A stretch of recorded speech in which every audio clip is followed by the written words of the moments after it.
Featured in this video, we've got some West Ham versus Arsenal in the League Cup later on this evening. We have got a very interesting story that a Qatari investment fund may be looking to purchase that available 10% of West Ham. We got a quite remarkable achievement by the West Ham under-21s, and I don't say that lightly. I do think it's a remarkable achievement. That's probably the most interesting bit, I think, certainly that will be featuring in this video. And then we got some choice words from David Moyes if we've got that much time to get to that. Let's get to the Qatari stuff first of all. Last night I ran a video which was reporting on, well, widely reported news that Vanessa Gold, who of course is the daughter of David Gold, obviously sadly lost her father, and her sister Jacqueline. The Gold family still hold 25% of West Ham, and it was announced that Vanessa Gold would be relinquishing 10% of the West Ham shares, which would leave the Gold family with 15%. And I did the video last night and there were a few comments on it. People saying, oh, Gonzo, you didn't mention about the Qatari link. The reason I didn't mention it is because it just seemed a little bit vague, and I just thought it was an easy link to make. And like, I didn't want to do a disingenuous video. It would have been easy for me to say, Qatari's about to take control of West Ham. I don't feel it's true. I do think that 10% is probably going to be divvied up between Daniel Kretinsky and David Sullivan. I just think that's going to be what happens on there, really, and for all the reasons I explained in yesterday's video. I'd only be repeating myself again, but that's what I think will happen. I will concede this much, though, that if the Qataris did take the 10% of West Ham, there would be major news, and it would signal the beginning of the end for all those other parties. It would only end up with one result, and that would be the Qataris owning all of West Ham. Now, I should probably just say where that news story came from. So Sky Sports are running with a little bit of that and the Times. Now, let's be fair. There are a lot of news articles about a lot of different things. We even saw one yesterday suggesting that Mikel Antonio would be getting a new contract from West Ham. Well, that's just utter nonsense. He's just had one. He's not going to get another one. They were late with the news. We've heard reports really recently, we've spoken about it on numerous occasions on this channel, that everybody keeps trying to suggest that Thomas Souček's contract's running out. It's not. He's got a 4-year deal.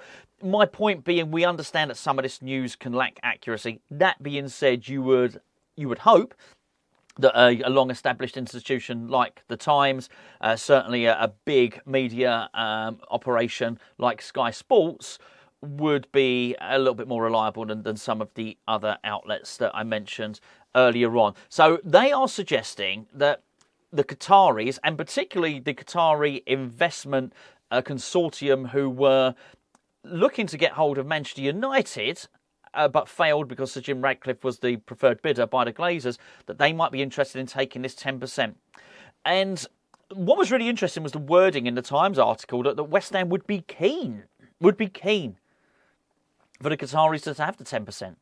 Well, that's really interesting. And now I'm sure they would. I'm sure they would, because if what they were looking to do was sell, which I'm not convinced about, by the way, then, you know, certainly rich people like that, you're going to want them buying 10% because they're probably highly likely to buy up the rest of your shares.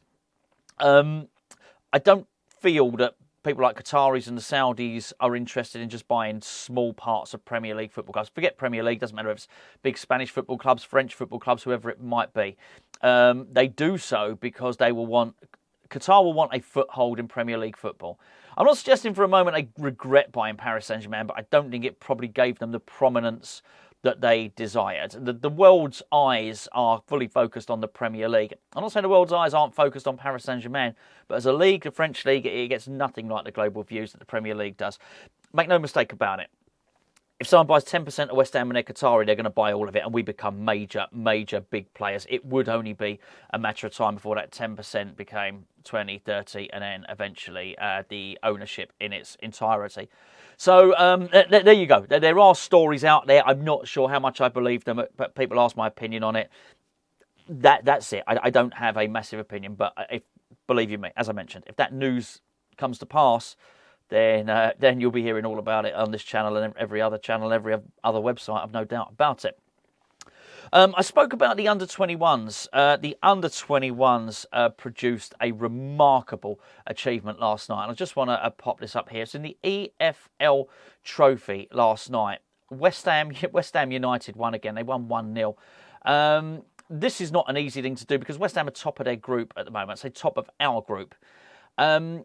the EFL Trophy, you don't know, is an opportunity that where clubs with a Category A academy, which West Ham do have, get to pit their wits against League One and League Two teams in competitive action. We won the first game against Bristol Rovers. I think it might have been 3-0. We were very, very impressive in that game. Yesterday we beat Newport County. We got on top of the group. Played twice, won twice. Now, I just want to... Kadua scored the goal. But it was a 1-0 away win. Let me just explain how hard it is to do this. So, Manchester United under-21s, they lost 4-3 to Salford. Tottenham lost 3-1 to Peterborough. Manchester City under-21s lost 3-0 to Bradford.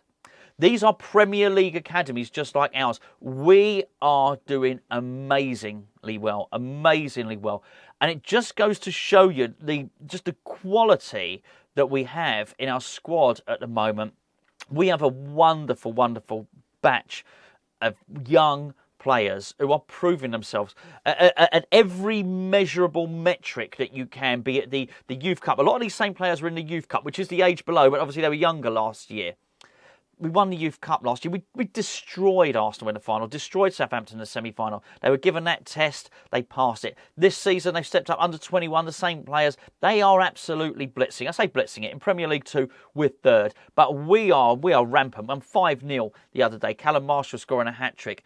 So that's one test. And then we test ourselves against hardened, established, professional, grown men. It's these young under-21 players, some of whom are 17, 18, playing against grown men, and they're beating them. Every time we're put to the test, they come out with flying colours. Surely these kids must be given a chance. I'm not suggesting they will be given a chance, but they need to be given a chance.